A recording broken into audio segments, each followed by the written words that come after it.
ରହିଛି ସାବଧାନ, ଚାଲି ଯାଇପାରେ ଜୀବନ। ପାଟିରେ ଘା ମଧ୍ୟ ହୋଇପାରେ କ୍ୟାନ୍ସର ରୋଗର କାରଣ। ଯଦି ସଫଳ ବିମଲ ଗୁଟକା ଖାଉଥାନ୍ତି ତେବେ ଅଧିକ ବିପଦ। ଜାଣନ୍ତୁ ପାଟିରେ ଘା ହେଲେ କ'ଣ କରିବେ ଆଉ କ'ଣ କରିବେନି।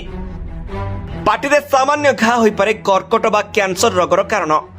କର୍କଟ ଏବଂ ଅତ୍ୟନ୍ତ ବିପଜ୍ଜନକ ଓ ମାରାତ୍ମକ ରୋଗ। WHO ଅନୁଯାୟୀ ପ୍ରତି 6 ଜଣଙ୍କ ମଧ୍ୟରୁ ଜଣେ କର୍କଟ ରୋଗରେ ପୀଡ଼ିତ।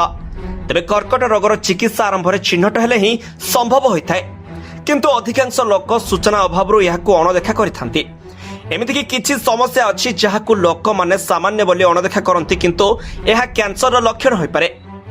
ଅନେକ ଲୋକ ଗୁଟଖା ତମାକୁ ଖାଇବାକୁ ପାଟି କର୍କଟ ରୋଗର କାରଣ ବୋଲି ଭାବିଥାନ୍ତି, କିନ୍ତୁ ସତ କଥା ହେଉଛି ପାନ, ମଇଳା, ଧୂମପାନ ଏବଂ ମଦ୍ୟପାନ ମଧ୍ୟ ପାଟି କର୍କଟ ରୋଗର କାରଣ ହୋଇପାରେ।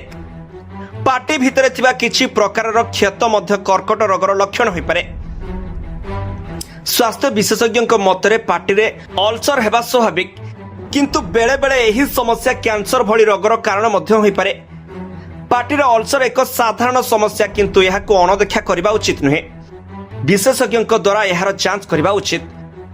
ତେବେ ଅନେକ ସମୟରେ ଆଲର୍ଜି କାରଣରୁ ଏପରି କ୍ଷତ ହୋଇଥାଏ, ଯାହାକୁ ଚିକିତ୍ସା ପରେ ମଧ୍ୟ ଭଲ ନ କଲେ କର୍କଟ ରୋଗର ପରୀକ୍ଷା ହେବା ଉଚିତ।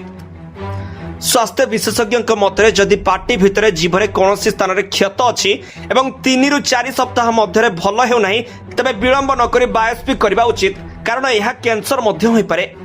ଏଥିରେ କୌଣସି ଅବହେଳା ହେବା ଉଚିତ ନୁହେଁ। ଯେତେ ଶୀଘ୍ର ଏହି ରୋଗ ବ୍ୟାପିବ ସେତେ ଶୀଘ୍ର ଓ ସହଜରେ ଏହା ଚିକିତ୍ସା ହୋଇପାରିବ। ପାଟିର ଅଲସର ଏକ ସାଧାରଣ ସମସ୍ୟା, କିନ୍ତୁ ଏହାକୁ ଅଣଦେଖା କରିବା ଉଚିତ ନୁହେଁ। ବିଶେଷଜ୍ଞଙ୍କ ଦ୍ୱାରା ଏହାର ଯାଞ୍ଚ କରିବା ଉଚିତ। ବ୍ୟୁରୋ ରିପୋର୍ଟ, ଖବର ଟୁଡେ।